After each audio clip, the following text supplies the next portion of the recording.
Welcome back to the next class of D and F block elements, my dear friends. And we are here to today talk about the important compounds of D block elements. Okay. Last class के अंदर अगर मैं आप लोगों को बताऊं तो हम लोगों ने एक क्विक जस्ट टॉपिक रिवीजन अगर मैं करूं तो हम लोगों ने डी ब्लॉक एलिमेंट्स के कुछ इंपॉर्टेंट कैरेक्टरिस्टिक्स के ऊपर बात किया था, right?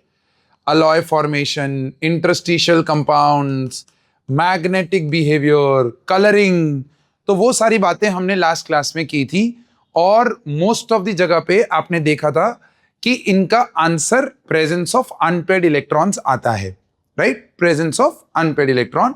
But yes, at the same time आपको ये ध्यान रखना है कि उसके साथ साथ एडिशनल कीवर्ड्स क्या थे, जैसे कि कलरिंग में प्रेजेंस ऑफ अनपेयर्ड है, लेकिन वो क्या करता है? वो डीडी ट्रांजिशन करता है, जिसकी वजह से कलरिंग आता है, right? At the same time magnetic behaviour तो सिर्फ presence of unpaired electron. Catalyst की बात करूं तो variable oxidation state and large surface area, जिसकी वजह से लार्ज तरह के इंटरमीडिएट्स बन सकते हैं। So there are lots of intermediates that can be formed. So ये थी कुछ कैरेक्टरिस्टिक्स जो हमने लास्ट क्लास में डी ब्लॉक की थी। अलॉइंग के अंदर भी हमने आपको बोला था एक कंडीशन बहुत इंपॉर्टेंट है कि 15% ऑफ द एटॉमिक रेडियाई जो है वो आपका is there among these elements, that is why they are very good alloying with each other. Coming down to important compounds of D and F block elements, जिसमें D block elements आज आपका complete हो जाएगा। F block elements is another 30 to 40 minutes का session which will be completed very very easily in the next class. आज हम लोग cover करेंगे important compounds and my dear friend, उस इंपॉर्टेंट कंपाउंड्स के अंदर हम लोग सबसे पहला और सबसे इंपॉर्टेंट जो हेडिंग डालेंगे, that is nothing but not a blank slide obviously, that is nothing but oxides and oxo anions. Please मेरे साथ साथ लिखना है आपको, बिल्कुल भी चीटिंग नहीं करना है। ऑक्साइड्स एंड ऑक्सो एनायंस, ठीक है? तो सबसे पहले और सबसे इंपॉर्टेंट चीज जब आप इन कंपाउंड्स को स्टडी करते हो तो we need to first understand कि ऑक्साइड का मतलब क्या और ऑक्सो एनायन का मतलब क्या। Alright, so oxide, what is an oxide? When an element E reacts with oxygen to form a neutral oxide, to form a neutral oxide EO or E2O3 or EO2 depending on the valency of E, आपका ये oxide का formula बनता है। तो एक बहुत ही simple सी चीज, neutral compound formed on reaction with oxygen is known as oxide of the compound. Okay, ऐसे ही हैलाइड ऑफ द कंपाउंड होता है। हैलाइड में क्या होता है? बेसिकली हैलोजन के साथ रिएक्ट करते हैं। So this is what is you need to understand. Similarly oxo anion क्या होता है? देखो पहले समझ लो, ये लिखने की जरूरत नहीं है। This if you are not written in your notes it's okay, but आपको ये समझना जरूरी है कि ऑक्साइड का मतलब क्या और ऑक्सो एनायन का मतलब क्या। तो आप लोगों को याद होगा हमने ऑर्गेनिक केमिस्ट्री में C डबल बॉन्ड O ऐसा करके हमने एक स्पीशी पढ़ा था और इस स्पीशी को हमने बोला था carbonyl carbon. Yes, we did that. Give me a thumbs up please. Yes, carbonyl carbon, ये किया था हमने, राइट? ऐसे ही जब एक एलिमेंट E ऑक्सीजन के साथ डबल बॉन्ड O से जुड़ा हो तो इसको मेरे प्यारे दोस्त बोलते हैं ऑक्सो ग्रुप। एलिमेंट E जब डबल बॉन्ड ऑक्सीजन से जुड़ा हो तो उसको हम लोग बोलते हैं ऑक्सो ग्रुप। और यही ऑक्सो ग्रुप के साथ जब एटलीस्ट एक O नेगेटिव हो, राइट, O नेगेटिव हो, तो इसको हम लोग बोलते हैं ऑक्सो एनायन। प्लीज बहुत बहुत बहुत इंपॉर्टेंट चीज मैंने इस वक्त बोली है, इस चीज का खास ध्यान रखना। ऑक्सो एनायन एंड ऑक्साइड क्या होते हैं? पहले तो इतना चीज आपको समझ में आना चाहिए। Alright, so what is an oxide, what is N oxo anion. अब जो मेरा प्यारा बच्चा है वो क्या करेगा पता है? वो ये सब नहीं लिखेगा, वो ये सब नहीं लिखेगा, वो क्या करेगा? वो बोलेगा अच्छा ऑक्साइड मतलब EO form and oxo A9 मतलब E double bond O minus, बस इतना हेडिंग में जाएगा, दैट्स इट, खत्म। फिर बात करते हैं हम इनके इंपॉर्टेंट पॉइंट्स की। इन कंपाउंड्स को अच्छे से समझना जरूरी है। ओके, तो पहला पॉइंट यहां पर ऑक्साइड से रिलेटेड हम बात कर रहे हैं। सो ऑक्साइड से related if I have to talk about, तो elements of 3D series, elements of 3D series form variable oxides, right? Elements of 3D series form variable oxide. Why do they form variable oxide? Due to, ध्यान देना, due to, yes, हाँ, elements of 3D series form variable oxides, मतलब एक element variable oxides दिखाता है बच्चा। It is due to variable oxidation states that they can show. Variable oxidation states that they can show. That's the reason these guys can form, a single element can form variable oxide. Let me give you an example over here. मैं example दूंगा तो आप लोगों को समझ में आएगा। जैसे मैं एक मैंगनीज एलिमेंट उठाता हूं, मैंगनीज का पहला जो ऑक्साइड होता है वो होता है MnO, ठीक है। दूसरा ऑक्साइड इज Mn2O3, तीसरा ऑक्साइड MnO2, चौथा Mn2O5, पांचवा Mn2O6 एंड छठा Mn2O7। आप देख रहे हो, एक ही एलिमेंट के वेरिएबल ऑक्साइड्स पॉसिबल हैं क्योंकि ये वेरिएबल ऑक्सीडेशन स्टेट दिखाते हैं। That's one thing which you need to note down as an example. ठीक है, मेरे साथ साथ नोट्स बनेंगे आज। I will not give you time to write down, ठीक है। तो आप कोशिश करिए मेरे साथ साथ स्पीड बनाए रखें, एंड कहीं पे भी किधर भी अगर मिस आउट हो जाता है तो डोंट यू वरी, आपका ये रिकॉर्डिंग आपके पास लाइव क्लासरूम की तरह आ जाने वाला है। तो वहां पर जहां पर फिलिंग द ब्लैंक रह गया है वहां पर आप वो वीडियो में से कवर कर लेंगे। ऑलराइट, पॉइंट नंबर टू, अब ये वेरिएबल ऑक्साइड्स तो दिखाते हैं, तो इन ऑक्साइड्स के नेचर पे बात करने की बात आ जाती है। So when we talk about nature of oxides, तो उसमें as the oxidation state increases, as the oxidation state increases of the element in its oxides, then what happens? दो चीजें होती हैं बच्चा, दो चीजें। एक इनके एसिडिक कैरेक्टर पे कमेंट करने के लिए आता है। सो as the oxidation state increases, acidic character increases। अब मेरा प्यारा बच्चा ये लाइन तो लिखेगा, लेकिन उसके साथ साथ बाजू में यहां पर ऐसे oxidation state directly proportional to acidic character, इस तरीके से डाल लेगा। That's point number 1।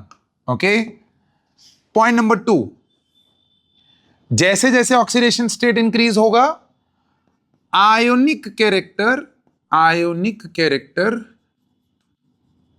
डिक्रीज होगा। ओके, अब मेरा जो प्यारा बच्चा है वो ये तो लिखेगा, बट बाजू में लिख देगा oxidation state and ionic character inversely proportional.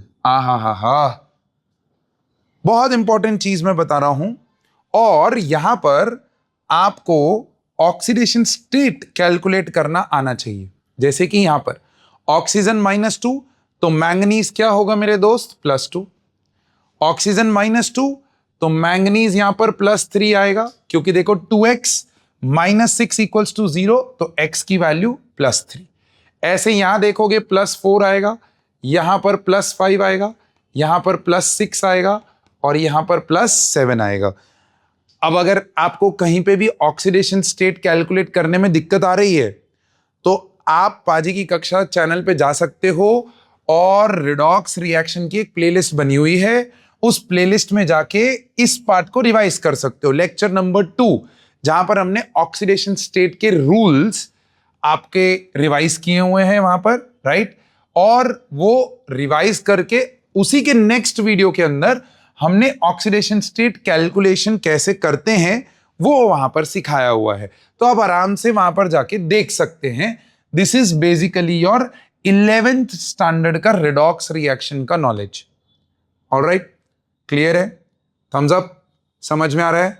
Yes, चलो बहुत बढ़िया बहुत बढ़िया। अब ध्यान दो, एसिडिक कैरेक्टर इंक्रीजेस तो ऑक्सीडेशन स्टेट और एसिडिक कैरेक्टर डायरेक्टली प्रोपोर्शनल हो जाता है। तो अगर मैं इनमें से पूछूं, if I ask among the following which is most basic, मैंने आपको मैंगनीज कैसे ऑक्साइड्स दे दिए, मैंने बोला which among the following is most basic, give me a raise hand, चलो give me a raise hand. Most basic बताना है आपको, इसमें से मोस्ट बेसिक बताना है, you have to give me most basic. Yes, perfect perfect. चलिए बताइए अलीना, मोस्ट बेसिक कौन होगा? MnO is the most basic, perfectly right. This is the most basic and this is the most acidic. अब आपका जब knowledge clear हो चुका है तो नेक्स्ट क्वेश्चन मेरा पूछने का हक भी नहीं बनता है, लेकिन फिर भी आप लोगों को अगर मैं ऐसा पूछूं कि मोस्ट कोवलेंट कौन, तो as the oxidation state increases ionic character decreases, right? So my dear friend, this is most covalent and this is most ionic. Is this simple? Correct है? इस पार्ट को बढ़िया से अच्छे से लिखिए, बिकॉज ये पार्ट है जो आपको तंग करेगा। ऑक्साइड्स वाला जो पार्ट है इसके अंदर कुछ बहुत छोटी छोटी इंपॉर्टेंट चीजें हैं जो आपको ध्यान रखनी है।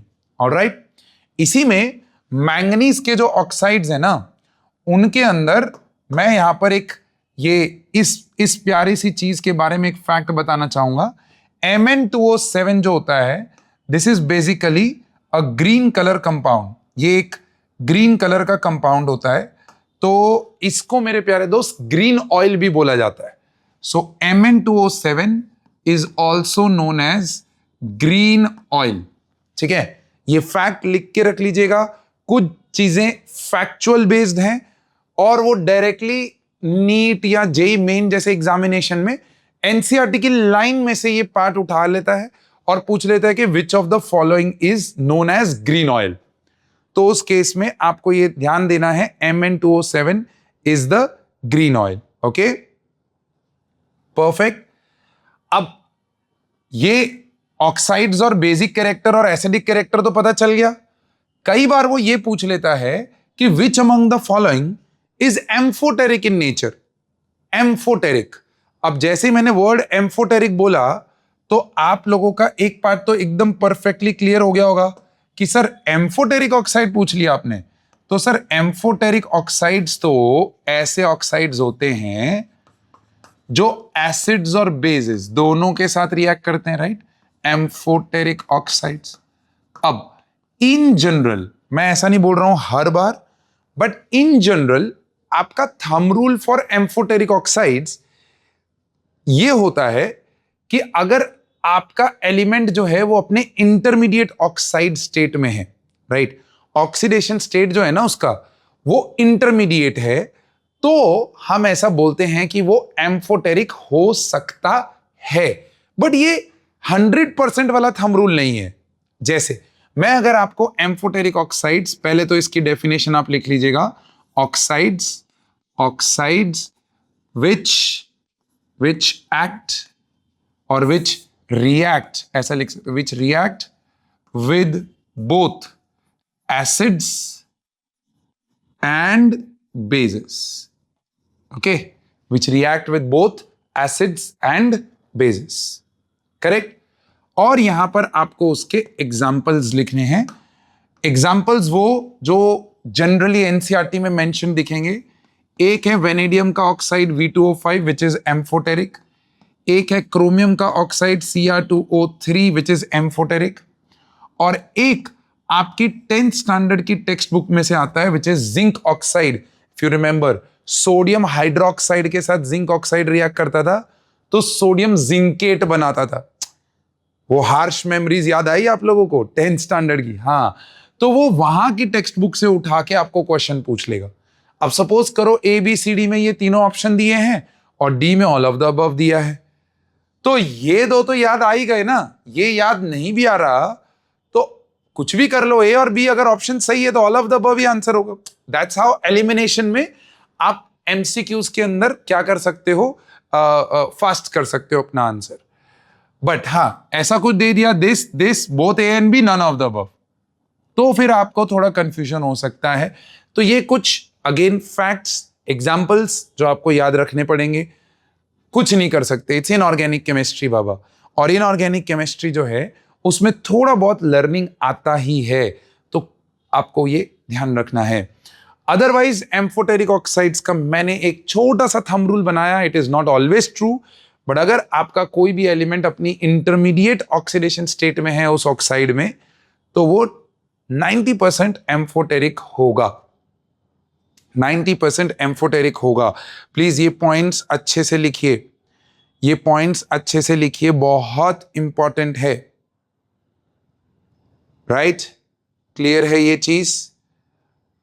फिर इसके अलावा अगर मुझे पॉइंट बताना है तो पॉइंट नंबर 4 जो है वो यहां पर रहेगा कि ऑक्सो एनायंस के साथ साथ elements of 3D series also form ऑक्सोकैटायन। अब 99% केसेस में ये बहुत ही अनस्टेबल कंपाउंड होगा। क्यों? बिकॉज ऑक्सोकैटायन मतलब ऑक्सीजन पे पॉजिटिव चार्ज, और ऑक्सीजन तो भैया इलेक्ट्रोनेगेटिव एलिमेंट है, तो वो पॉजिटिव चार्ज रख नहीं सकता है। लेकिन फिर भी देयर आर सर्टेन ऑक्सोकैटायंस जो आपको ध्यान रखने हैं। So with an example I will keep it over here, that is VO2 plus, right? फिर इसके अलावा आता है vanadium oxide 2 plus, vanadium dioxide plus vanadium oxide 2 plus and TiO2 plus, right? Titanium का ऑक्साइड आता है जिसके ऊपर +2 चार्ज रहता है। अगेन मैंने जैसा बोला, oxocations not very stable, but yes exist कर पाते हैं, तो अपने को वो पॉइंट लिख के रख लेना है। राइट, करेक्ट है, डन, ओके। फिर लिखो next point, point number 5। Now this is again काफी अच्छा इंपॉर्टेंट पॉइंट है ये, पॉइंट नंबर 5 लिखिए मेरे साथ। The highest oxidation number, the highest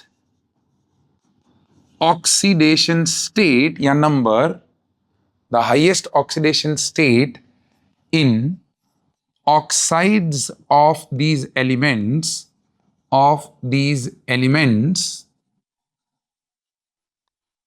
coincide with the group number of the element. Let me explain you this with an example, तो आपको ये पॉइंट जो है वो एकदम परफेक्टली समझ में आएगा। क्या कहना चाह रहा है ये कहना चाह रहा है कि अगर स्कैंडियम का हाईएस्ट ऑक्साइड बनाओ तो वो Sc2O3 बनेगा।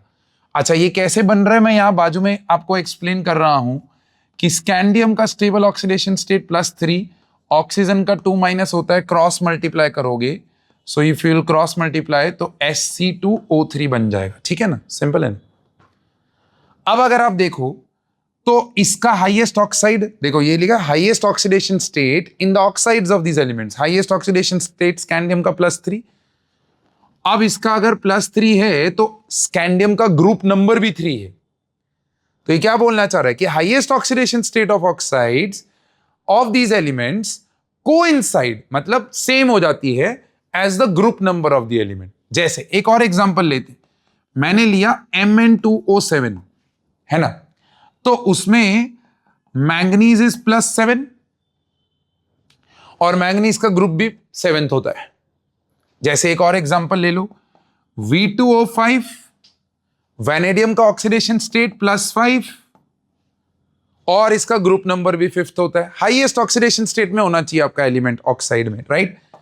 फिर आता है आपका Cr2O3 +6 is the oxidation state and chromium का ग्रुप नंबर भी 6th है, राइट। तो इस तरीके से अगर आप इन एलिमेंट के ऑक्साइड्स में इनके हाईएस्ट ऑक्सीडेशन स्टेट में जाओगे तो आपको उनका ग्रुप नंबर और ऑक्सीडेशन स्टेट सेम मिलेगा। That's your point number 5। Point number 5 very very important, please इस पॉइंट को बढ़िया से अच्छे से नोट डाउन करना है। यह हैशटैग पॉइंट है। बहुत बार ऐसा होता है, which of the following oxides has the oxidation state same as their group number of the element. अब उसमें पहला देखो, पहला चेक उसने क्या किया एग्जामिनर ने कि क्या बच्चे को ऑक्सीडेशन स्टेट कैलकुलेट करना आता है, ओके। दूसरा उसने चेक किया क्या बच्चे को पीरियोडिक टेबल में पता है कि स्कैंडियम इज ग्रुप नंबर 3 और उसके बाद सीरीज में बोलोगे तो scandium, titanium, vanadium, chromium, manganese, फिर फीकोनी, iron, cobalt, nickel and then copper and zinc. तो 3rd से लेके 12th ग्रुप तक। Is that okay? परफेक्ट है।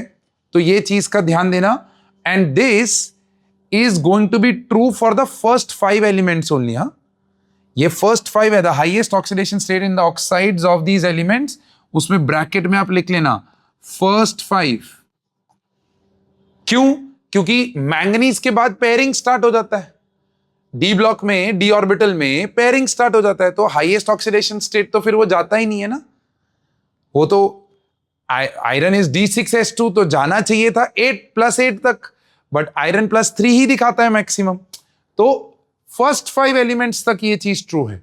और देखो मैंने फर्स्ट 5 एलिमेंट्स के ही एग्जांपल लिए, इसके बाद फिर वो ट्रू नहीं है। ओके, डन, क्लियर है? क्या ये कहानी समझ में आ रही है? So this is what you need to note down clearly and अच्छे से। ओके, चलिए फिर बात करते हैं पॉइंट नंबर 6 की। पॉइंट नंबर 6 जो है वो अपना ऑक्सो एनायंस के लिए है मेरे दोस्त। ऑक्सो एनायंस, तो ऐसे 2 इंपॉर्टेंट ऑक्सो एनायंस हैं जो हमको अभी थोड़ी देर में हम उनके ऊपर बेस्ड कंपाउंड्स की भी स्टडी करेंगे। तो ऑक्सो एनायन में 2 ऑक्सो एनायन के ऊपर बहुत इंपॉर्टेंट पॉइंट लिखना है। एक है आपका पर मैंगनेट आयन, पर मैंगनेट आयन, जिसका स्ट्रक्चर भी हम देखेंगे और आपको बताएंगे कि देखो इसीलिए इसको ऑक्सो एनायन बोला गया। और दूसरा है Cr2O7 2-, इसको हम लोग बोलते हैं डाइक्रोमेट आयन। इसके अलावा डाइक्रोमेट को स्टडी करते वक्त हम CrO4 2- को भी पढ़ेंगे, that is your chromate ion, right. और ये पर मैंगनेट को स्टडी करते हुए हम लोग MnO4 2- को भी स्टडी करेंगे। जैसे ये -1 है, ये 2- है, इसको हम लोग बोलते हैं मैंगनेट आयन। अब अगर आप इनके अंदर ऑक्सीडेशन स्टेट्स निकालो तो आप देखो, this is +7, this is +6, this is again +6 and this is again +6. So if you will observe these first three oxoanions are the oxoanions in which the element's oxidation state is same as its group number, तो ये 3 ions को आपको ध्यान रखना है और उनके बाजू में लिख लेना है that the oxidation state OS of elements in these oxoanions is same as their group number is same as their group number. Correct? इसमें नहीं होता है वो, मैग्नेट में वो नहीं होता है. तो देखो, क्या ये हैशटैग ओ हो गया ऑड वन आउट, जिसमें ए बी सी डी करके 4 ऑप्शन होंगे. Which of the following oxo anion the oxidation state of element is not equal to its group number. अब मैंगनीज इज +6, होता वो 7th ग्रुप में है, तो इसमें वो मैच करता है पर मैग्नेट में, लेकिन मैग्नेट में मैच नहीं होता है. तो इस तरीके से ऑड वन आउट हो गया, जहां पर नॉट करके वो आपका बैंड बजा देगा. तो एग्जामिनर को आपको पढ़ना पड़ेगा, समझना पड़ेगा, और ये फैक्ट्स जो यहां पर अभी आपने लिखे for oxides and oxo anions, that is going to be very very important. So please take 10 seconds over here to review all the points. तो ये आप लोगों ने लिख लिया. अब आगे बढ़ते हैं. चलिए, let's talk about the next very very important compound, जिसको हम लोग बोलते हैं potassium dichromate. Okay, K2Cr2O7. Very very important. पहले तो फॉर्मूला समझो, और इसके बाजू में जब आप ये हेडिंग डाल रहे हो ना, तो इसके बाजू में इसका कलर भी लिख लो बाबा. ये ऑरेंज रेड कलर का कंपाउंड होता है, ठीक है. थोड़ा सा रेडिश टोन होता है उसमें, मेजरली ऑरेंज, थोड़ा सा रेडिश टोन होता है. ओके, नहीं बच्चा, नहीं बच्चा, एक नया कंपाउंड, नया heading. Oxides and oxo anions आपका पहला हेडिंग था कंपाउंड्स के अंदर. Potassium dichromate is the next big heading compounds के अंदर. सो आज का लेक्चर कैसा चल रहा है? Important compounds of D block, उसमें पहला ऑक्साइड्स एंड ऑक्सो एनायंस, उसमें दूसरा पोटेशियम डाइक्रोमेट. ओके, फिर देखो, ध्यान देना, पोटेशियम डाइक्रोमेट या पोटेशियम पर मैंगनेट, ठीक है, ऐसे दो पढ़ेंगे हम लोग. उसके अंदर what would be the headings that would be there? एक होगा इन कंपाउंड्स का प्रिपरेशन, ठीक है. दूसरा होगा इन कंपाउंड्स की प्रॉपर्टीज, और तीसरा is what is known as uses and the structure. Okay, अब मैं क्या आपसे एक्सपेक्ट कर रहा हूं कि ये और ये मैं आपको करवाऊंगा. आप एनसीईआरटी खोलेंगे और यूजेस वाला जो छोटा सा 3-4 लाइनें वहां पर दी होंगी ना इन कंपाउंड्स की यूजेस की, वो आप लिख के लेके आएंगे, ठीक है. हाँ, बातों बातों में मैं आपको थोड़ी यूजेस बताता भी रहूंगा when and wherever possible, but एक डेफिनेट हेडिंग डाल के उसके यूजेस लिखना वो आपकी रिस्पॉन्सिबिलिटी रहेगी. Alright, by the evening today you are going to also get the SPS in your groups. So आप लोग वो स्टूडेंट फोल्डर जाके चेक करिएगा. So by the evening today you are going to get this file uploaded. हाँ, please do not take the print out of it, because वो आके यहां पर पड़ा हुआ है, हम आपको नेक्स्ट क्लास में दे देंगे. राइट, चलिए, let's go ahead and let's talk about the first part, and that is nothing but K2Cr2O7 का प्रिपरेशन. Right, K2Cr2O7 preparation. अब प्रिपरेशन की बात करूं तो K2Cr2O7 और KMnO4 दोनों की प्रिपरेशन ठीक है, काफी इंपॉर्टेंट. बट अगर मैं एज एन एग्जामिनर हूं और मुझे किसी एक का प्रिपरेशन पूछना है, तो मेरा ध्यान ज्यादा K2Cr2O7 की प्रिपरेशन पे रहेगा. क्यों? Because this is more practical, structured. इसमें 3 स्टेप्स हैं, और तीनों स्टेप्स में there are certain colour changes, properties का इन्वॉल्वमेंट. तो क्या मैं एक बढ़िया सा वर्ड प्रॉब्लम बना सकता हूं कि a compound A when reacted with this gives compound B and C.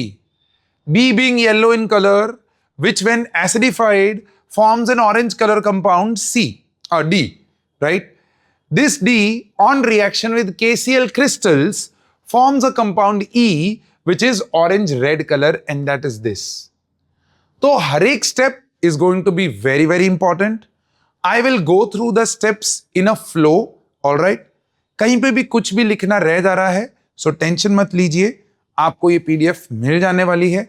Please stay there. Okay, step number 1, step number 1 के अंदर सबसे पहला पॉइंट जो आपको नोट डाउन करना है कि पोटेशियम डाइक्रोमेट का जो प्रिपरेशन है वो मेरे प्यारे दोस्त एक क्रोमाइट ओर में से किया जाता है, ore of chromium, okay, that is FeCr2O4, FeCr2O4। ये ओर आपको पूछा जाएगा, सीधा MCQs में डायरेक्टली आता है, that potassium dichromate is prepared from which of the following ores, that's the answer, okay. फिर इस स्टेप में हम क्या करते हैं, देखो अब इक्वेशन है तो लर्निंग ही, लेकिन उस लर्निंग के साथ साथ अगर पाजी आपको थोड़ा थोड़ा लॉजिक देता जाए कि देखो मैंने इसके साथ इसलिए रिएक्ट करवाया बिकॉज ये हो रहा है, तो आप लोगों के लिए वो लर्निंग जो है वो आसान हो जाएगा, ओके। जैसे स्टेप नंबर 1 में अगर आप देखो हम क्या करते हैं, हम इस क्रोमाइट ओर को फ्यूज करते हैं विथ सोडियम और potassium carbonate in free excess of air, मतलब एक्सेस ऑक्सीजन आ जाता है, और सोडियम कार्बोनेट ही जनरली वैलिड है, पोटेशियम कार्बोनेट नहीं है। सोडियम कार्बोनेट के साथ हम रिएक्ट करवाते हैं in the excess of air, और देखो रिएक्शन क्या बनता है, रिएक्शन बनता है ये, और जो कंपाउंड है वो येलो कलर का बनता है। अब दिखने में ये रिएक्शन गंदा दिख रहा होगा, लेकिन मैं आपको एक लॉजिक देता हूं इसके पीछे, देखो लॉजिक समझो। ये और का फॉर्मूला तो एज इट इज अपने को ध्यान रखना ही है, तो हमने इसको सोडियम कार्बोनेट के साथ रिएक्ट करवा के क्या करवाया, लॉजिक समझो। There is a displacement reaction happening मेरे बच्चे, ध्यान से देखो। ये Na ने Fe को डिस्प्लेस किया, Na2CrO4 बनाया, इसको हम लोग बोलते हैं sodium chromate, sodium chromate which is a yellow colour compound. तो there is a displacement reaction happening, sodium chromate बना, फिर यहां से जो ऑक्सीजन निकला वो Fe के साथ रिएक्ट करके Fe2O3 बना दिया, देखो एक्सेस ऑक्सीजन, और यहां से एक ऑक्सीजन निकला तो 2 और 3 मिलके Fe2O3 बना दिए, एंड देन लास्ट में आपका यहां से जो एक ऑक्सीजन निकला था तो CO2 बचा, तो ये गैस के फॉर्म में यहां से निकल जाए, ओके।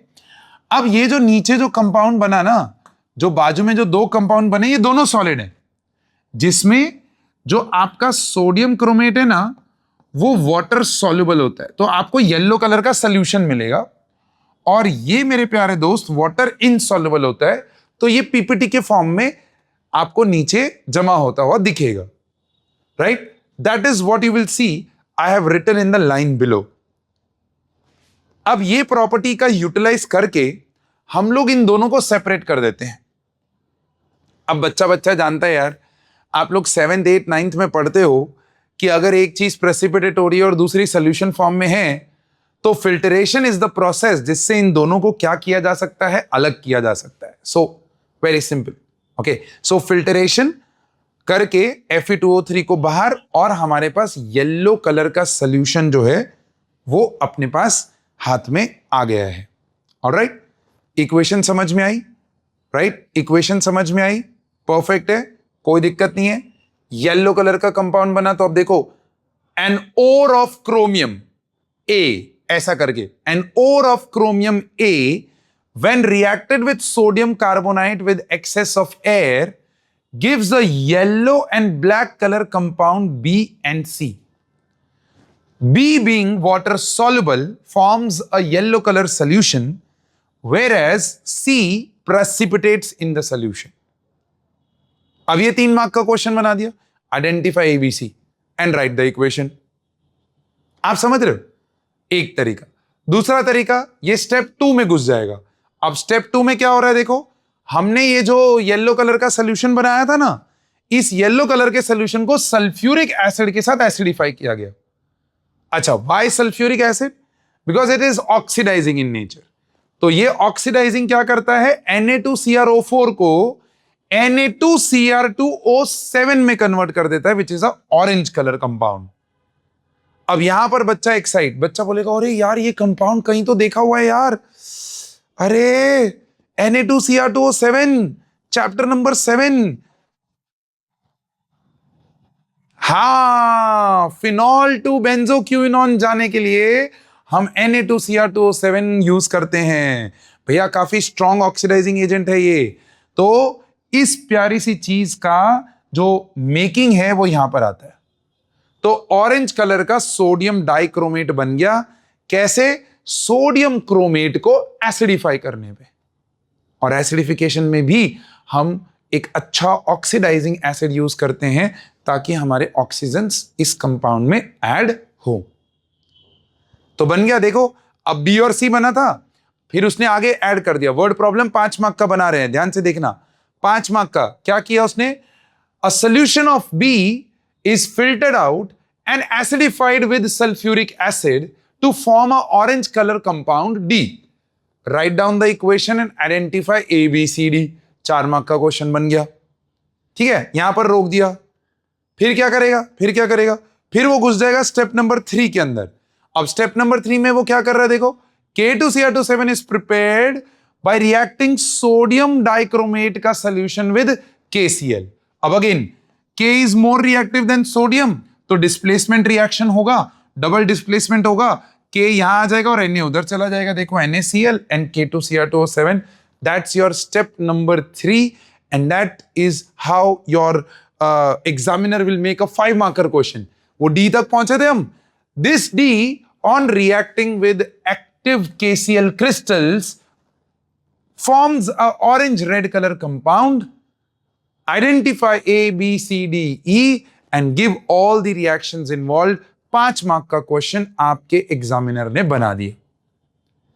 इस तरीके से ये वाली प्रिपरेशन पूछे जाने के पूरे चांस होते हैं एग्जाम के अंदर। So my request, please write this down अच्छे से।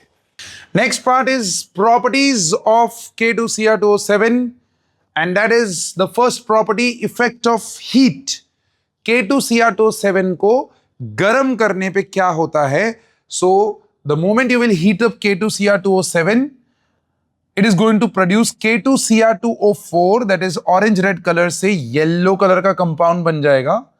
And the characteristic that you have to note down is that it releases oxygen.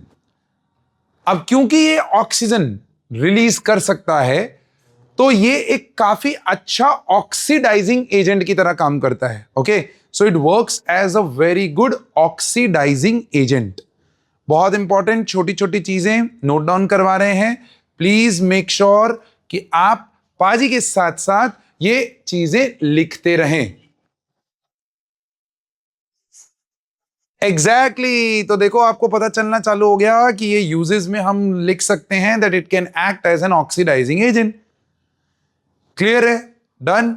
So that's the first property. Coming down to the next property, second property, that is effect of pH. अब मेरे प्यारे दोस्त, effect of pH की जब मैं बात करूं तो ये हैशटैग पॉइंट है, हैशटैग प्रॉपर्टी है। क्यों है ये हैशटैग प्रॉपर्टी? क्योंकि अगर पिछले 5 साल के पेपर्स उठाओगे ना तो 5 साल के पेपर में एटलीस्ट 3 साल के पेपर्स में आपको ये प्रॉपर्टी के ऊपर कुछ ना कुछ क्वेश्चन देखने को मिलेगा ही मिलेगा। So please note this down अच्छे से।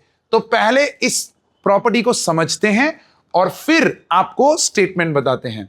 सो इफेक्ट ऑफ पीएच के अंदर Cr2O7 2- जो है ना, Cr2O7 2-, इस सॉल्यूशन का अगर आपने पीएच क्या किया, इस सॉल्यूशन का अगर आपने पीएच जो है वो डिक्रीज किया, नहीं पीएच इंक्रीज किया, तो basic medium OH- basic medium किया आपने, तो ये डाइक्रोमेट कन्वर्ट हो जाएगा इनटू Cr2O4 2-। किस में कन्वर्ट हो जाएगा? Cr2O4 2-। सो ऑरेंज कलर का solution will be converted into yellow color का solution. Okay? और ये क्रोमेट को अगर आपने एसिडिफाई किया H+, तो ये वापस कन्वर्ट हो जाएगा इनटू डाइक्रोमेट। इसीलिए ये प्रॉपर्टी बहुत इंपॉर्टेंट है, क्योंकि ये इंटरकन्वर्टिबल है। Ions are interconvertible between each other because they exist in what, my dear friend? Equilibrium in the solution. तो इस यहां से क्वेश्चन कैसा बनता है? असर्शन रीजन क्वेश्चन बन सकता है। on increasing the pH of a dichromate solution, the orange color of the solution turns yellow. Assertion. Reason. Cr2O7 dichromate and chromate exist in equilibrium in the solution. Reason. दोनों statement true हुए and क्या reason is the correct explanation to the assertion? Yes. So option number A. अब देखो दूसरा तरीके का question. Dichromate ion on increasing the pH turns its orange colour into yellow colour. True. Chromate on the other hand, reason में दिया है, chromate on acidification converts itself to orange colour. Reason भी true है. लेकिन क्या ये दोनों statements कहीं पे भी एक दूसरे के साथ रिलेटेड हैं? Are this two statements related to each other? No, they are independent statements. वो उसका एक्सप्लेनेशन नहीं है.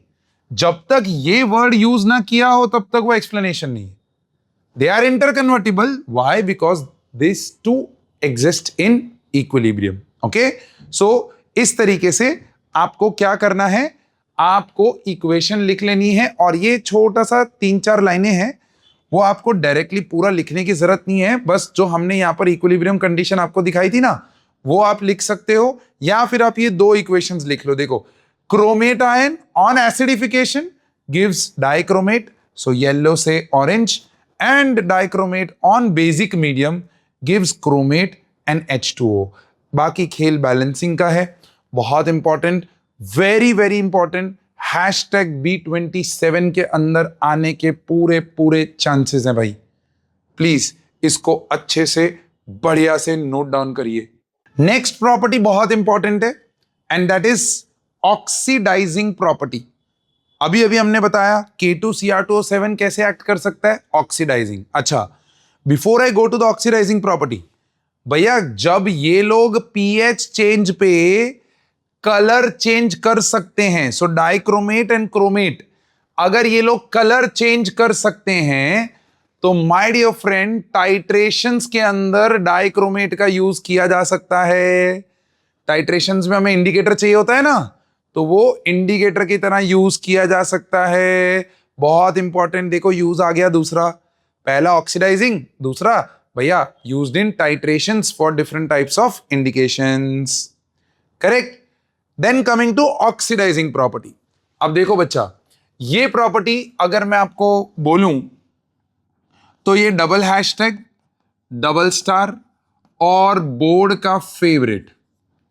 ठीक है, यहां से हर साल मैं बोल रहा हूं एटलीस्ट 3 मार्क का क्वेश्चन बनता है. अब इसको करने के 2 रास्ते हैं. So there will be 7 different equations. 7 equations आएंगी. उन 7 इक्वेशन को बैलेंस करके आपको देना होता है एग्जाम के अंदर. तो एक तरीका क्या है कि आप 7 इक्वेशन को लिखो, अपने नोटिस बोर्ड पे डाल दो और रोज बैठ के उसको रटो with the balance stoichiometric coefficients. That's one way. Second way क्या है कि यार लॉजिक समझ लो ना कि एक्चुअली में इन रिएक्शंस में हो क्या रहा है. एक्चुअली में इन रिएक्शंस में एक चीज रिड्यूस हो रही है और दूसरी चीज ऑक्सीडाइज हो रही है. अब अगर ये ऑक्सीडाइजिंग है, अगर ये खुद ऑक्सीडाइजिंग कर रहा है तो खुद क्या करेगा, रिडक्शन करेगा ना.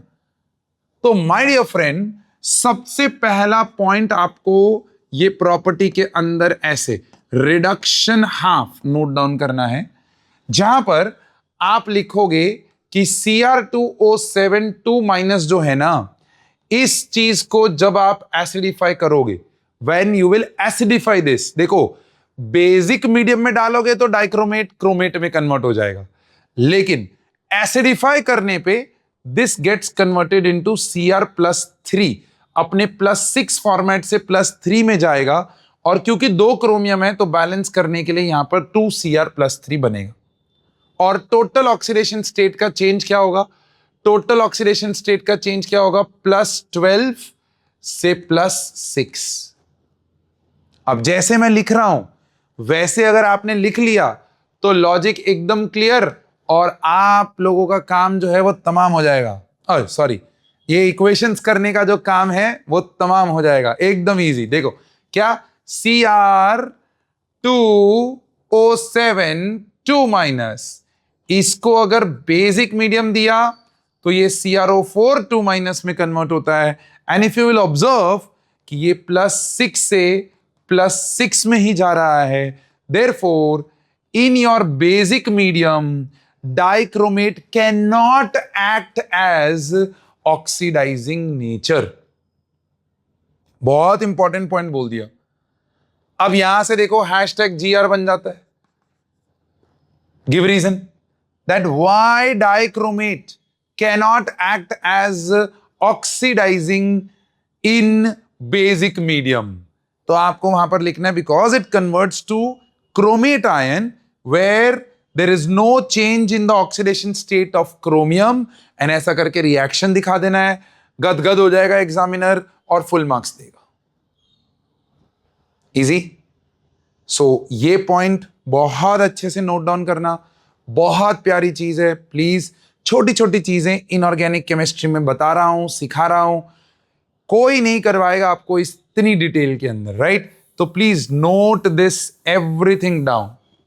ओके, अब बात करते हैं ऑक्सीडेशन हाफ की।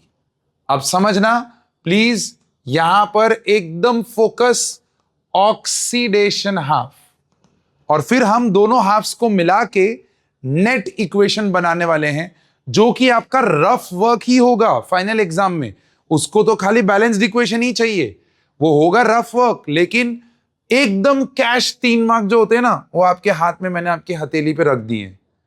सो if you want to gain these 3 marks, understand the logic behind how these reactions are going by. Okay, so oxidation half में अगर Cr2O7 2- को आपने रिएक्ट करवाया विद I-, तो मेरे प्यारे दोस्त ये चीज कन्वर्ट हो जाता है इनटू I2। ओके, तो ऑब्वियसली 2I है, तो बैलेंस करने के लिए -2।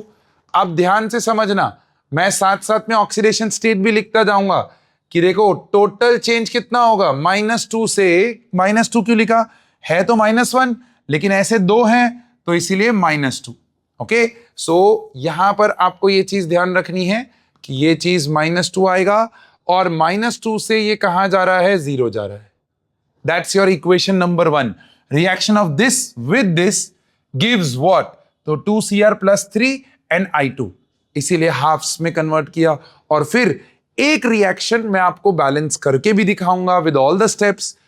आपको बस वो स्टेप्स अपने दिमाग में डालने हैं और बाकी के 6 के ऊपर प्रैक्टिस करना है, and then we will discuss it in the next class. Okay, next reaction ध्यान दो, this is your first. Second reaction यहां पर आता है जिसमें Fe+2 को कन्वर्ट कर देगा वो Fe+3 में। अब यहां ऑक्सीडेशन स्टेट लिखने की जरूरत नहीं है, क्योंकि +2 है तो वो +2 रहेगा, +3 है तो +3। टोटल चेंज कितने का आया ऑक्सीडेशन हाफ में, 1। यहां पर कितने का चेंज, 2। टोटल रिडक्शन हाफ में कितने का चेंज है, 6। Is that okay? यहां पर ये +6 था ना, टोटल 6 का चेंज। फिर बैलेंस करना सिखाऊंगा, मेरे साथ साथ अभी के लिए सिर्फ लिखिए। फिर आएगा कि टिन का +2 स्टेट को कन्वर्ट कर सकता है टिन के +4 स्टेट में। अगेन ऑक्सीडेशन स्टेट में नहीं लिख रहा हूं बिकॉज मोनोएटॉमिक ही है, +2 +4, राइट।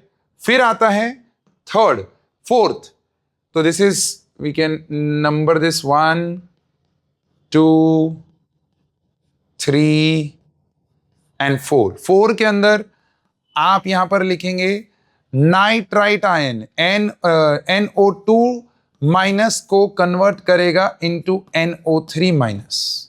ओके, अब अगर ऑक्सीडेशन स्टेट कैलकुलेट करेंगे नाइट्राइट आयन, ठीक है, nitrite ion to nitrate ion, oxidation state calculate करेंगे तो x - 4 इक्वल टू -1, तो x की वैल्यू +3 आ गई। ओके, और यहां पर करोगे तो x - 6 इक्वल्स टू -1, तो x की वैल्यू +5 आ गई। तो देखो +3 से +5 नाइट्रोजन का चेंज। Okay, done. फिर आते हैं हम equation number 5। Equation number 5, sulphite SO3 को SO3 सल्फाइट आयन को कन्वर्ट करेगा into sulphate ion SO4 again oxidation state calculate करोगे तो यहां पर आपका आएगा +4, और +4 से वो जाता है +6। चेक कर लीजिएगा, x -6 इक्वल्स टू -2। हाँ सही है। सो -6 जब उधर जाएगा तो +6 और -2 +6 +4। परफेक्ट। कितने का चेंज? 2 का चेंज, क्योंकि एक एक एटम ही है। बाकी ऑक्सीजन को जो बैलेंस करना है वो उसकी टेंशन अभी मत लो, वो मैं आपको सिखाता हूं। सेम देखो, यहां पर भी मैंने ऑक्सीजन को बैलेंस नहीं किया है, वो हम जब नेट इक्वेशन लिखेंगे उसमें बैलेंस हो जाएगा और कंप्लीट द फॉलोइंग रिएक्शन के फॉर्म में ही ये आएगा। Sixth, right, sixth very very important. Again hashtag सबसे ज्यादा पूछे जाने वाला, हैशटैग स्टार सबसे ज्यादा पूछे जाने वाला, जिसमें C2O4 2- क्या ऑक्सलेट आयन बोलते हैं इसको। यहां पर ऊपर नाम लिख देते हैं, ऑक्सलेट आयन को कन्वर्ट कर देगा इनटू CO2। अब देखो 2 कार्बन थे तो 2 कार्बन को बैलेंस करने के लिए ट्वाइस। और अगर आप ऑक्सीडेशन स्टेट कैलकुलेट करोगे तो मैं यहां पर आपको दिखा देता हूं, C2O4 2- में इसको मैंने x अज्यूम किया तो ये 2x - 8 इक्वल्स टू -2 हो गया। ये -8 सामने गया तो 2x इक्वल्स टू +6 और x इक्वल्स टू +3। तो कार्बन का यहां पर +3 आया, लेकिन वो एक कार्बन का हुआ है, ऐसे 2 कार्बन है तो 2 × +3 कितना हो जाएगा? +6। ऐसे ही कार्बन डाइऑक्साइड में कार्बन इज +4, तो +4 को 2 से मल्टीप्लाई करोगे तो +8। मेरे प्यारे दोस्त, वेरी वेरी इंपॉर्टेंट, प्लीज इन सारी चीजों को अच्छे से बढ़िया से नोट डाउन करिएगा। This is very very very important my dear friend, very very important. And then the last but not the least, आपका 7th रिएक्शन, जिसमें S का 2- सल्फर का 2- इसके साथ अगर रिएक्ट करेगा तो वो सल्फर में कन्वर्ट हो जाएगा। अगेन ऑक्सीडेशन स्टेट -2 से 0 जाएगा। और बाकी किस तरीके से बैलेंस होगा वो मैं आपको सिखा रहा हूं और दिखा रहा हूं। पहले आप ये वाले पार्ट को बहुत अच्छे से नोट डाउन करिए। चलिए, एक बार खाली इन रिएक्शंस को लिखने के बाद आप मेरे इस मेथड को समझ लीजिए। क्या बता रहा हूं मैं आपको यहां पर, समझो। मैंने आपको बोला complete the following reaction, Cr2O7 2- on reaction with C2O4 2-। देखो सबसे डिफिकल्ट वाला मैं ले रहा हूं, बाकी मैं आपसे एक्सपेक्ट कर रहा हूं कि आप आराम से कोशिश करिए, प्रैक्टिस करिए and then discuss with me. हमारे पास आज से लेके बोर्ड एग्जामिनेशन से पहले तक we have almost 7 months left, तो वो 7 महीने आप मेरे साथ कभी भी आके डिस्कस कर सकते हो, राइट। सो Cr2O7 2- प्लस C2O4 2- रिएक्ट करता है in the presence of an acidic medium. वो बोलते हैं बताओ क्या बनेगा। तो अब बच्चे को देखो, ये याद करवा दिया मैंने कि Cr2O7 2- किस में कन्वर्ट होता है? 2Cr+3 में। और C2O4 2- कन्वर्ट होता है इनटू 2CO2 के अंदर, right. That we know now. Balance करने के लिए हमने ये 2 से मल्टीप्लाई किया। अब ध्यान दो, कंसंट्रेट करना। क्या यहां पर +12, अब ये रफ का काम है आपका, क्या ये +12 से +6 जा रहा है? तो टोटल चेंज कितने का हो रहा है? 6 का, 12 से 6, राइट। और ये चीज +6 से +8 जा रही थी, तो टोटल चेंज मेरे प्यारे दोस्त कितने का हो रहा था? 2 का हो रहा था। अब ये 6 और 2 को बैलेंस करने के लिए हम क्या करते हैं? हम यहां पर मल्टीप्लाई बाय 3 करते हैं। 6 और 2 को बैलेंस करना है ना, ये 6 है ये 2 है, तो भैया दोनों को बैलेंस करना पड़ेगा, तो वी मल्टीप्लाइड बाय 3। इस वाले हाफ को हमने 3 से मल्टीप्लाई किया तो ये 3 इधर आ गया और ये 2 को यहां पर कट करके मैंने 6 कर दिया। 3 से मल्टीप्लाई करेंगे तो 6 हो जाएगा ना। यहां पर खाली ये चेक कर लेना, कार्बन का बैलेंस 3 2 6, 6 सही है, परफेक्ट, डन। फिर आता है इसके बाद स्टेप जिसको हम बोलते हैं चार्ज बैलेंस। अब चार्ज बैलेंस के लिए सबसे क्रिटिकल, क्योंकि यहीं पे मैक्सिमम बच्चे धोखा खाएंगे, इस मॉलिक्यूल पे कितना चार्ज है? -2, राइट। और ये एक ही बार है मॉलिक्यूल। इस मॉलिक्यूल पे कितना चार्ज है? -2, लेकिन ये 3 बार है, +6, राइट। तो टोटल रिएक्टेंट वाली साइड पे कितना चार्ज आ गया? -8 आ गया। क्या यहां तक है आप मेरे साथ? परफेक्ट है। और प्रोडक्ट साइड पे आप देखिए 2 × +3, तो प्रोडक्ट साइड पे टोटल +6 चार्ज है। अब मुझे इस चार्ज को बराबर करना है, तो इस चार्ज को बराबर करने के लिए मैं किसका यूज करूंगा? H प्लस का यूज करूंगा। कितने H प्लस? तो भैया यहां पर 8 H प्लस ऐड करूं तो 0 हो जाएगा, और दूसरे 6 H प्लस ऐड करूं तो टोटल 14 H प्लस अगर मैंने ऐड किया, 14 H प्लस अगर मैंने रिएक्टेंट साइड पे ऐड किया तो मेरा रिएक्शन जो है चार्ज में बैलेंस हो जाएगा। तो मैंने यहां पर 14 H प्लस बैलेंस कर दिया। अब देखो मैं सब एक ही इक्वेशन में कर रहा हूं, क्योंकि उसको स्टेप से कोई मतलब नहीं है, उसको तो नेट इक्वेशन चाहिए बस। उसी के 3 मार्क हैं, ऐसे 3 पार्ट होंगे ऑब्वियसली, तो एक पार्ट 1 मार्क का है, तो ये फास्ट करना आना चाहिए, राइट? और वो कैसे होगा? प्रैक्टिस। कोई भी बोल दे कि यार आप ये बिना प्रैक्टिस के फास्ट कर सकते हो, I will not believe that person. भैया प्रैक्टिस ही करनी पड़ेगी। 14 H प्लस हो गया। अब ये H प्लस खत्म हो गया सिस्टम में से, क्योंकि हमने वहां ऐड कर दिया, तो इसको यहां से हटा दो। अब बचे ऑक्सीजन, तो देखो 7 ऑक्सीजन यहां पर और 4 ऑक्सीजन इंटू 3, तो 12। 12 और 7 कितना हुआ? 19 oxygen on the reactant side. 19 oxygen on the reactant side. सामने की साइड पे देखो 6 2 12, 12 oxygen on the product side. तो मुझे दिख रहा है this side is deficient of oxygen by 7, right? तो आप क्या करोगे? आप फाइनली यहां पर मेरे प्यारे दोस्त 7 टाइम्स H2O ऐड कर दोगे। और देखो जैसे आप ये बैलेंस करोगे ना, आपके हाइड्रोजन बैलेंस हो जाएंगे। यहां पर 14H, यहां पर 14H आ गया है, योर रिएक्शन इज बैलेंस्ड। उसको मेरे प्यारे दोस्त सिर्फ इसी रिएक्शन से मतलब है, उसको नहीं फर्क पड़ता कि आपने ये मेथड कैसे किया, रट के किया या लॉजिक डाल के किया। बट ये जितना भी ऑक्सीडाइजिंग प्रॉपर्टी वाले रिएक्शंस हैं, K2Cr2O7 में भी, KMnO4 में भी, तो टोटल मिला के आप सोचो कितने आएंगे? 7 यहां पर और 7 वहां पर। सेम ऑक्सीडेशन हाफ सेम ही रहेगा, खाली KMnO4 आ जाएगा K2Cr2O7 की जगह पे, MnO4 माइनस आ जाएगा। तो आप देखो 7 + 7 14, और मेरे प्यारे दोस्त जो MnO4 होता है ना, वो बेसिक मीडियम में भी ऑक्सीडाइजिंग प्रॉपर्टी की तरह एक्ट करता है। Cr2O7 डज नॉट, बट वो करता है, और वहां पर 2 और रिएक्शन ऐड होंगे, तो टोटल ऐसे 16 रिएक्शंस आप लोगों को करने हैं, और रास्ते 2 हैं। या तो रट्टा मारो, या फिर आप क्या करो, पाजी के इस लॉजिक को समझ लो। इट्स बेसिकली रिडॉक्स की बैलेंसिंग का ही पार्ट। ऑक्सीडेशन नंबर मेथड याद आ रहा होगा, 11th में हमने ऐसा किया था, राइट? बस उसको थोड़ा फास्ट कर दिया, और फास्ट करके मैं नेट इक्वेशन पे जल्दी से पहुंच गया, राइट? तो आप लोगों को ये स्टेप्स लिख लेने हैं अपनी नोटबुक के अंदर। तो जैसे ही आपने नोट डाउन किया, आपको पता चल गया होगा कि यार लॉजिक से इसका काम ले तो आसान है, और अगर रटने की बात आ जाएगी तो भैया 16 रिएक्शन रट तो नहीं पाएंगे।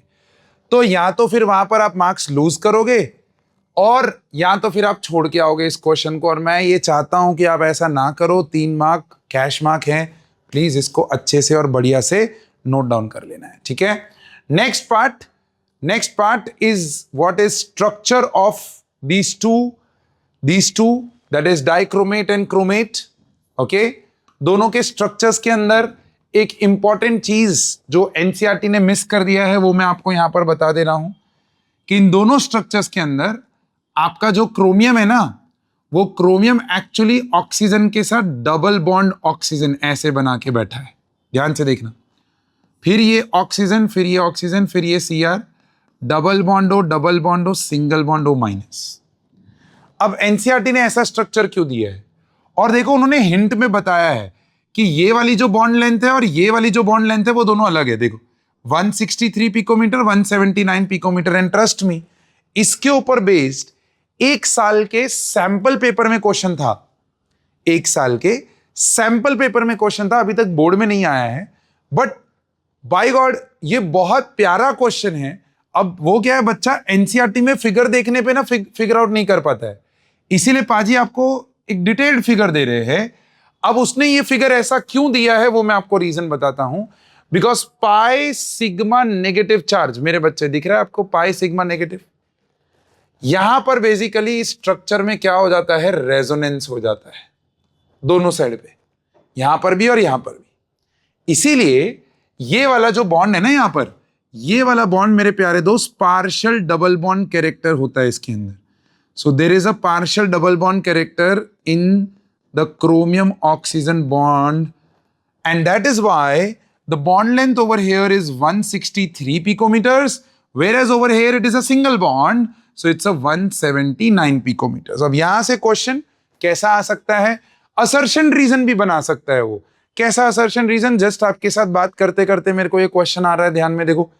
असर्शन बना देगा that the 6 CRO bond lengths in dichromate ion have one bond length, whereas 2 CRO bond lengths have a different bond length.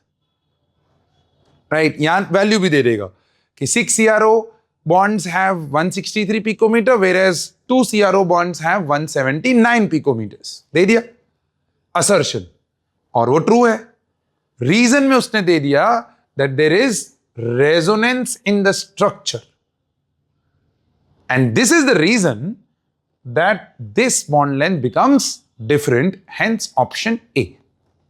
इस तरीके से आपका क्वेश्चन बन सकता है. तो एक तो ये स्ट्रक्चर तो आपको बनाना ही है, but at the same time उसी के ऑल्टरनेटिव में ये बना लेना, और फिर नीचे ये बनाना है, क्योंकि एनसीईआरटी में ये दिया, और साथ में ये बॉन्ड एंगल इंपॉर्टेंट है मेरे दोस्त, 126 डिग्रीज. 126 डिग्रीज. अब यहां से भी क्वेश्चन कैसा बन सकता है? देखो, क्या यहां पर दो लोन पेयर और दो बॉन्ड्स थे, तो total value 2 lone pairs plus 2 bond pairs is equals to 4. मतलब ये एंगल टेट्राहेड्रल एंगल के करीब करीब आना चाहिए था, 109.5 डिग्रीज आना चाहिए था, बट ये 126 डिग्रीज, मतलब टेट्राहेड्रल एंगल से ज्यादा है. क्यों? Because of the 2 bulky groups. देखो ये क्या करते हैं, इन स्टेरिक रिपल्शन होगा दोनों के बीच में. अब जब ये स्टेरिक रिपल्शन होगा तो ये एंगल बड़ा हो जाएगा. सो 126 डिग्रीज क्यों बनता है? That could be another give reason question, that despite of tetrahedral geometry of oxygen in Cr2O7 2-, the bond angle is greater than tetrahedral angle. Why? Okay, तो वहां पर it is because of these bulky groups that leads to repulsion. That's second question that can be asked. Third question, structure directly बनाने के लिए बोल सकता है. So आपको बस ये structure बनाना है, bond length दिखानी है और 126 पिकोमीटर बताना है. Fourth question, क्रोमियम की ज्योमेट्री पूछ सकता है. तो again chromium 1 2 3 4 bonds and no lone pairs, तो भैया 4 and 0 टोटल वैल्यू 4. ज्योमेट्री क्या आ जाएगी मेरे दोस्त? दोनों क्रोमियम्स की ज्योमेट्री क्या आ जाएगी? टेट्राहेड्रल आ जाएगी. सो प्लीज मेक श्योर आप इस चीज को अच्छे से बढ़िया से नोट डाउन करें. ओके. सिमिलरली यहां पर जब आप क्रोमेट आयन बनाएंगे तो Cr double bond O, single bond O minus, single bond O minus. Again geometry of chromium tetrahedral ही है. 1 2 3 4 bonds. Okay, so 4 bonds and no lone pair. अब क्योंकि अगेन पाई सिग्मा नेगेटिव, देखो resonance, तो इसीलिए उसने सिंगल बॉन्ड दिखाया है, बट एक्चुअली में ये सारे बॉन्ड पार्शियली डबल बॉन्ड हैं एंड 2-. और क्रोमियम और ऑक्सीजन के बीच में अगर पार्शियल डबल बॉन्ड आता है तो उसका बॉन्ड लेंथ क्या होता है? 163. वो उसने यहां मेंशन नहीं किया है, बट बच्चे से ऐसा एक्सपेक्टेशन है कि 12th का बच्चा ये नोटिस करेगा कि यहां मैंने आपको बता दिया है, तो यहां पर भी bond length near by this he होगा, 163 picometres. So chromate and dichromate दोनों के डायरेक्टली स्ट्रक्चर्स पूछे जाते हैं. 1. सेकेंड क्रोमियम का ज्योमेट्री. 3rd बॉन्ड एंगल के ऊपर क्वेश्चन. 4th बॉन्ड लेंथ्स के ऊपर question in the dichromate ion. That's how the structure of K2Cr2O7 gets completed over here. Next is we need to talk about potassium permanganate. That's the heading you're going to put, KMnO4. KMnO4, potassium permanganate. Please put down the heading.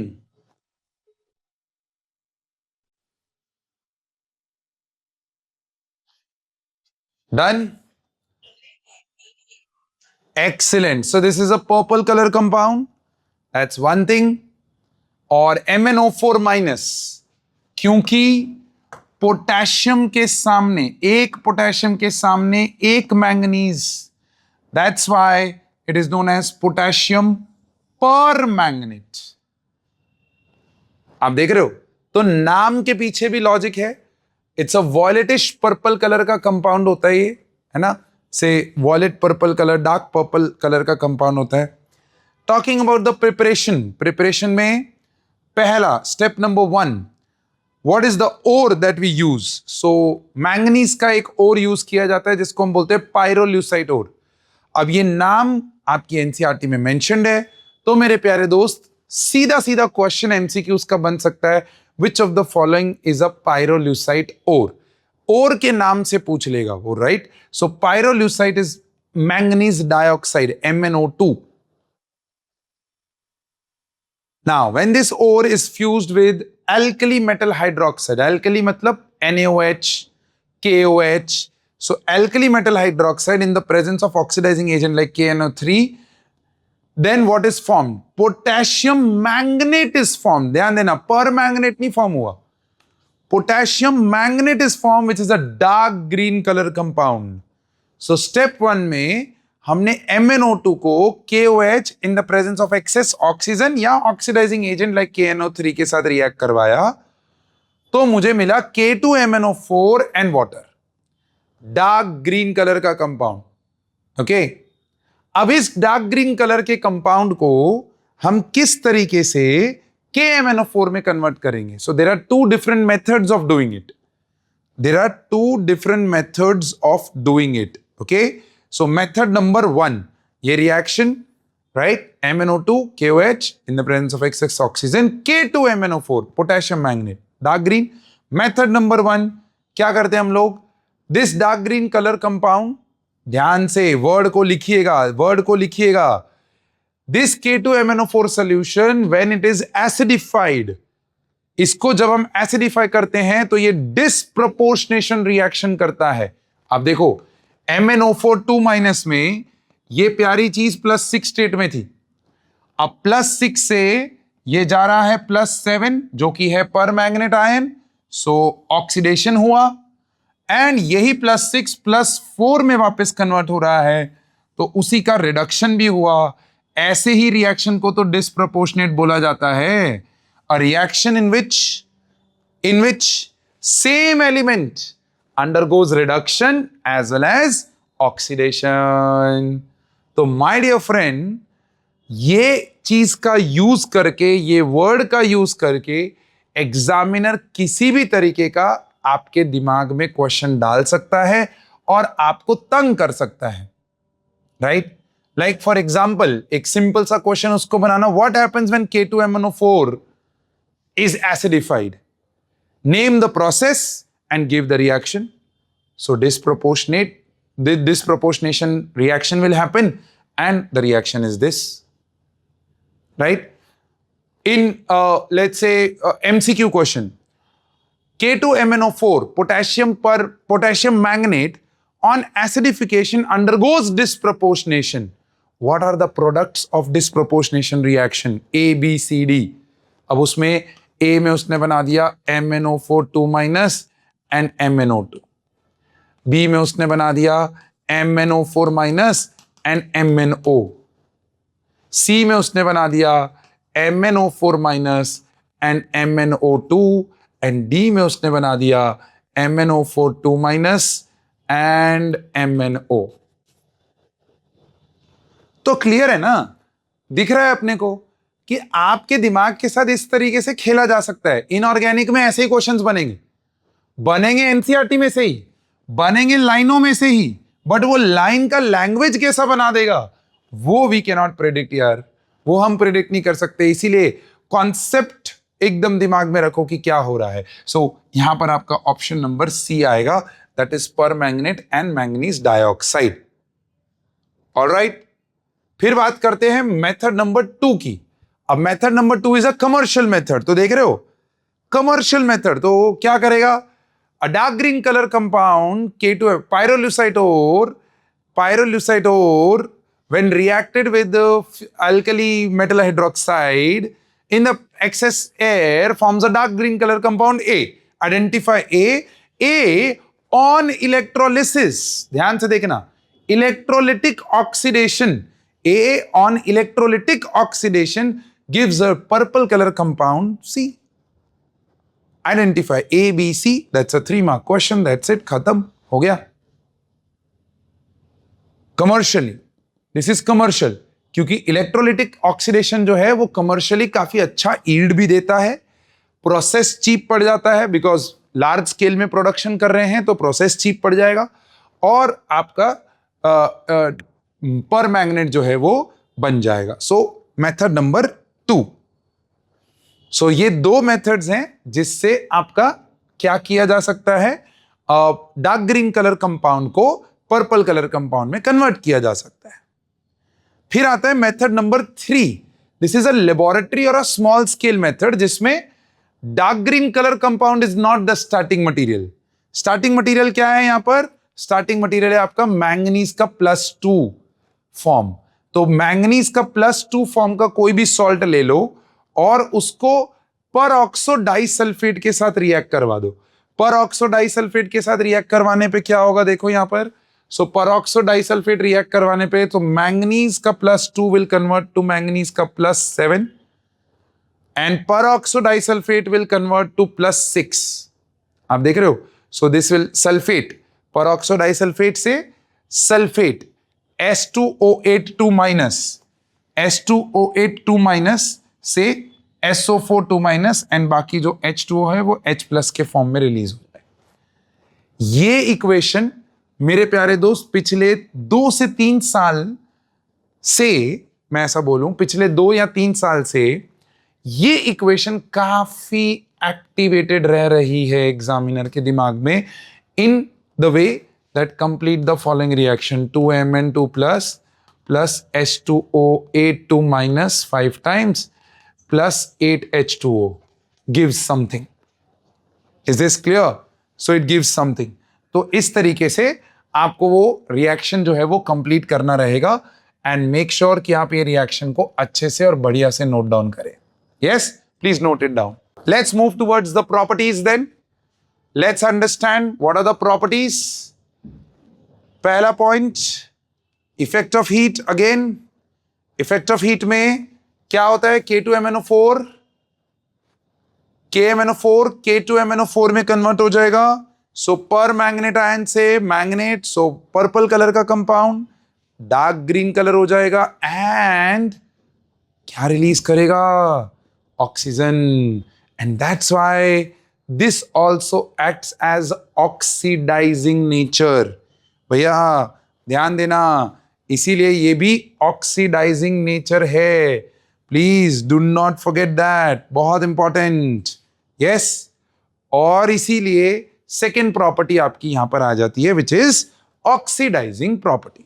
अब again मैं यहां पर आपको कुछ भी extra नहीं दूंगा, simply इतना बताऊंगा कि MnO4- इसको अगर आपने एसिडिक मीडियम दिया तो ये Mn2+ में कन्वर्ट होगा, रिडक्शन हाफ, +7 से +2, 5 का चेंज होगा। और अगर आपने इसको बेसिक मीडियम दे दिया, सो MnO4- बेसिक मीडियम में मेरे प्यारे दोस्त कन्वर्ट होगा इनटू MnO2 विच इज +4। सो +7 से +4। ऑक्सीडेशन हाफ की बात करूं तो मेरे प्यारे दोस्त ऑक्सीडेशन हाफ में भी 2 हिस्से होंगे। एक तो होगा acidic oxidation half, that is H+ के प्रेजेंस में, तो वहां पर आप लिख सकते हो सेम एज Cr2O7 2- वाले जितने भी 7 रिएक्शंस अपने ने लिखे थे ना, वो सारे के सारे यहां भी एक्टिवेटेड। फिर तो बैलेंस ही करना है, उसका तरीका मैंने आपको सिखा दिया है, और ऐसा हो तो एक प्रैक्टिस हम यहां पर ले लेंगे ताकि आप लोगों के लिए आसान हो जाए। हाँ, जो है वो है बेसिक मीडियम, सो ऑक्सीडेशन हाफ, और वो भी बेसिक मीडियम का। तो ध्यान देना, अगर मैं एसिडिक मीडियम में I- को लूं तो वो I2 में कन्वर्ट होता है, we did this right, but वो ही I- को अगर आपने MnO4 माइनस बेसिक के साथ रिएक्ट करवाया तो मेरे बच्चे वो IO3 माइनस में कन्वर्ट होता है, विच इज -1 स्टेट से +5 स्टेट जाएगा। देखो बेसिक मीडियम में थोड़ा सा चेंज है, please note this down. Basic medium में थोड़ा सा चेंज है, बाकी जो है वो तो सेम ही है। एसिडिक हाफ में कोई प्रॉब्लम नहीं है, बेसिक में। और इसीलिए वो क्या करेगा, 3 मार्क का जो पार्ट बनाता है ना ABC, उसमें एक वो Cr2O7 के साथ इक्वेशन पूछेगा, एक वो MnO4 के साथ पूछेगा I माइनस एसिडिक मीडियम, और एक MnO4 I minus basic medium, क्योंकि उसको पता है बच्चा दोनों में I2 लिख के कंफर्म करके आ जाएगा। सो प्लीज मेक श्योर कि आप इसको अच्छे से लिखें। फिर आती है एक और equation, that is H2O3 minus, this is known as thiosulphate ion. Thiosulphate, यहां पर लिख देता हूं थायोसल्फेट आयन। इसको जब बेसिक मीडियम MnO4 के साथ रिएक्ट करवाओगे तो ये चीज कन्वर्ट होगा into SO4 minus. Oxidation state दोनों में, तो भैया यहां पर +2 और यहां पर +6, एंड क्योंकि यहां पर 2 सल्फर थे तो ये +4 हो जाएगा मेरे दोस्त, +4 टोटल, और यहां पर ट्वाइस तो ये +12 तक जाएगा, टोटल चेंज 8 का हो जाएगा। थायोसल्फेट को सल्फेट में कन्वर्ट करता है in the presence of basic medium. Please note this down, अच्छे से नोट डाउन करो, इंपॉर्टेंट इंपॉर्टेंट इंपॉर्टेंट। इसी के सामने अगर मैं आपको यहां बताऊं तो there was a sulphite ion SO3 minus, वो बेसिक एसिडिक मीडियम के प्रेजेंस में सल्फेट में कन्वर्ट होता है, सल्फाइट टू सल्फेट, यहां पर थायोसल्फेट टू सल्फेट। डन। अब फटाक से 2 इक्वेशंस कर लेते हैं, एक ये वाली और एक यहां पर हम लोग वही ऑक्सलेट वाली ले लेते हैं एसिडिक मीडियम में, बस दोनों को बैलेंस कर लेते हैं सामने सामने, तो आप लोगों का ये रिएक्शंस जो हैं वो आसान हो जाएगी। देखो मैंने क्या किया, यहां पर डिवाइड कर लेते हैं पेज को हाफ में। इस साइड पे हम लोग रिएक्शन ले रहे हैं MnO4 minus with C2O4 minus in the presence of acidic medium, तो ये चीज कन्वर्ट होगी इनटू Mn2 प्लस, और ये ट्वाइस ऑफ CO2 में जाएगा, right. C2O4 minus twice of CO2।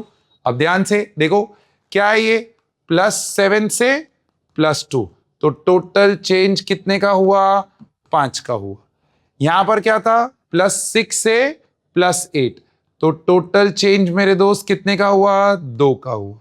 अब देखो यहां पर बैलेंसिंग क्यों क्रिटिकल हो जाता है, क्योंकि इस साइड पे आपको इक्वेशन को 5 से मल्टीप्लाई करना पड़ेगा because there is no common factor, और इस साइड पे आपको 2 से मल्टीप्लाई करना पड़ेगा।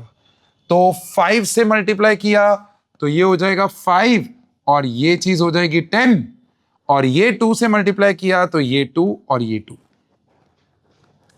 फिर आता है चार्ज बैलेंसिंग, तो 2 इंटू -1 -2, 5 इंटू -2 -10, तो यहां पर -12 आ जाएगा, -2 -10 -12, और 2 इंटू +2 +4 आ जाएगा। तो दिख रहा है ना कितने H+ में यहां पर ऐड करूंगा तो काम बनेगा, 12 H+ ऐड करूंगा तो 0 होगा, उसके ऊपर और 4, तो टोटल 16 H+ अगर मैं इस साइड पे ऐड करूं तो मेरा रिएक्शन H के फॉर्म में बैलेंस होगा, चार्ज के फॉर्म में सॉरी बैलेंस होगा। H के फॉर्म में बैलेंस करने के लिए ऑक्सीजन काउंट करेंगे, 2 4 8 एंड 5 4 20, सो 8 + 20 28, और सामने की साइड पे देखेंगे तो 10 2 20, तो सिंपली अपने को क्या करना है, 8 H2O ऐड करना है। अब जैसे ही ऐड करोगे तो देखो 16 बैलेंस हो गया। उसको इस नेट इक्वेशन से ही मतलब है दोस्त, बट क्यों आपको समझ में आया, क्यों इसकी प्रॉपर्टीज ज्यादा इंपॉर्टेंट और उसका प्रिपरेशन ज्यादा इंपॉर्टेंट, क्योंकि यहां कोई कॉमन फैक्टर नहीं निकलेगा, और जब वो नहीं निकलेगा तो दोनों साइड मल्टीप्लाई करना पड़ेगा। That is why this becomes more critical in terms of properties, and that becomes more critical and more sophisticated in terms of preparation. बात करें यहां पर तो दूसरा एक एग्जांपल ले लेते हैं, MnO4 माइनस I माइनस, और इस बार उसने दे दिया बेसिक मीडियम। अब बेसिक मीडियम में बच्चे क्या गलती करेंगे, इसको Mn+2 लिख के आ जाएंगे। अरे नहीं भाई, MnO4 MnO2 में कन्वर्ट होता है और I माइनस IO3 माइनस में कन्वर्ट होता है। एटम्स तो बैलेंस ही हैं, यहां पर +7 और ये +4, टोटल चेंज 3, टोटल चेंज यहां पर 3। अब I माइनस -1 और ये +5, तो मेरे प्यारे दोस्त टोटल चेंज यहां पर कितने का हुआ, 6 का हुआ। -1 से +5, तो -1 से 0 1, और फिर 0 से +5, तो 6 का चेंज, राइट। अब दिख रहा है, यहां पर आप क्या करोगे, इक्वेशन को मल्टीप्लाई बाय 2, तो ये 2 और ये 2, बाकी तो सेम रहेगा, हो गया। फिर उसके बाद -2 -1, तो total -3 on this side and -1 on this side, -3 -1। अब देखना OH माइनस का यूज करना है, तो यहां ऐड नहीं करोगे, क्योंकि यहां ऐड करोगे तो वो -4 -5 -6 हो जाएगा, मुझे यहां ऐड करना पड़ेगा। तो मेरे दोस्त यहां पर मैं ऐड करूंगा कितने, 2OH माइनस, कर दिया बैलेंस। अब बचे ऑक्सीजन, 2 4 8, 2 2 4, 4 + 3 कितना हुआ, 7, एंड 7 + 2 9। यहां पर 8 था, यहां पर मुझे एक H2O ऐड करना पड़ेगा, तो देखो 2H 2H बैलेंस हो गया, ऑटोमेटिकली पूरा आपका इक्वेशन बैलेंस हो जाएगा। That is going to happen, 110% it is going to happen. Is this clear? All of you? Perfect है, पक्का। तो आप लोगों का इस तरीके से ऑक्सीडाइजिंग प्रॉपर्टी ऑफ KMnO4 में से ज्यादा, प्रॉपर्टीज में से ज्यादा इस पार्ट में से क्वेश्चन आने का chance. And if we talk about the preparation, तो प्रिपरेशन में आपका KMnO4 का आने का चांस, राइट, सॉरी K2Cr2O7 आने का चांस। फिर बात करें इनके स्ट्रक्चर्स की, तो that is again dark green magnet, purple permanganate. दिख रहा है आपको स्ट्रक्चर, स्ट्रक्चर दिख रहा है, सिंपल है, कुछ है नहीं। मैंगनीज कितने बॉन्ड्स बना सकता है, मैक्सिमम 7, तो यहां पर वो मैक्सिमम ऑक्सीडेशन स्टेट में है 7 बॉन्ड, और यहां पर वो +6 स्टेट में है, तो इसलिए देखो 2 डबल बॉन्ड और 1 single bond with a minus, यहां पर 3 double bond and with a single bond हो।